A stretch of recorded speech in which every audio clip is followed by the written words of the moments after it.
ડાંગ જિલ્લામાં મેઘરાજાએ તોફાની બેટિંગ કરી છે. અનરાધાર વરસાદથી ડાંગ જિલ્લો જળથી તરબોળ થઈ ગયો છે. અત્ર તત્ર અને સર્વત્ર પાણીનું રાજ છવાયું છે. જિલ્લાની અંબિકા, ગીરા, ખાપરી, પૂર્ણા નદીમાં પૂરની સ્થિતિ જોવા મળી. જિલ્લાના વઘઈ તાલુકાના અંબિકા નદીના કાંઠે આવેલા સુસરદા ગામનો લો લેવલ કોઝવે પાણીમાં ગરકાવ થઈ ગયો. સ્થાનિકો કોઝવે પરથી જીવના જોખમે પસાર થતા નજરે પડ્યા. તો વલસાડમાં પણ મેઘરાજાની બ્રેક ફેલ થઈ જતા જળબંબાકારની સ્થિતિ સર્જાઈ. વલસાડ જિલ્લામાં ઉપરવાસમાં ધોધમાર વરસાદ પડતા ઔરંગા નદી ભયજનક સપાટી નજીક પહોંચી.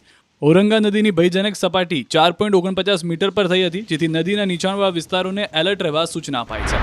આ તરફ ભારે વરસાદને લઈને અમદાવાદ મુંબઈ નેશનલ હાઈવે પ્રભાવિત થયો. વલસાડ નજીક નેશનલ હાઈવે પણ ઘૂંટણસમાં પાણી ભરાતા વાહન ચાલકો પરેશાન થયા. વલસાડના કુંડી સરોન ગામ વચ્ચે નેશનલ હાઈવે 48 પર પાણી ભરાયા. કુંડી સરોણ ગામ વચ્ચે હાઈવે પર બની રહેલા બ્રિજને લીધે રસ્તા પર પાણી ભરાયા. તો વલસાડ જિલ્લામાં વહેલી સવારથી પડી રહેલા વરસાદને કારણે અનેક જગ્યાએ લોકોને હાલાકી ભોગવવાનો વારો આવ્યો. પારડીના ઉદવાડા અને બગવાડા વચ્ચેનો રસ્તો પણ પાણીમાં ગરકાવ થયો. લોકોએ જોખમ ખેડી વાહનો લઈને આ પાણીમાંથી બહાર નીકળ્યા. સ્કૂલ બસ અને વાહન ચાલકોને હેરાન થયા. ખાડીના આજુબાજુના બાંધકામ થઈ જતા પાણીનો યોગ્ય નિકાલ ન થતા રસ્તા પર પાણી ભરાયા.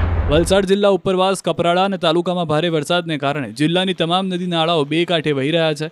ભારે વરસાદને કારણે પારડી તાલુકાના અરનાલા પાટી ગામ નજીક કોલક નદીના પાણી કોઝવે પર ફરી વળ્યા. આથી ગામનો રોડ માર્ગ સંપર્ક કપાઈ ગયો હતો. કોઝવે પર પાણી ફરી વળતા લોકો મુશ્કેલીમાં મુકાયા. જનજીવન પ્રભાવિત થયું.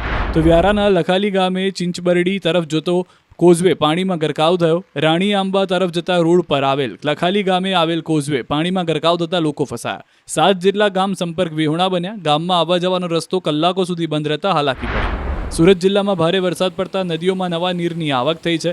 માંડવીના મુંજલાવ ખાતે વાવ્યા ખાડીમાં નવા નીરની આવક થઈ. મુંજલાવથી કામરેજ બારડોલીને જોડતા મુખ્ય માર્ગ પર આવેલ બ્રિજ પરથી પાણી ઓવરફ્લો થયું. સુરેન્દ્રનગર જિલ્લામાં પ્રથમ વરસાદે 6 જળાશયો છલકાઈ ગયા. જિલ્લાના 11 ડેમ પૈકી 6 ડેમ ઓવરફ્લો થઈ ગયા, જ્યારે અન્ય 5 ડેમો 70%થી વધુ ભરાઈ જતા જિલ્લામાં પ્રથમ વરસાદે જ પાણીની સમસ્યાનો અંત લાવી દીધો. ડેમો છલકાતા ખેડૂતો ખુશ થયા છે.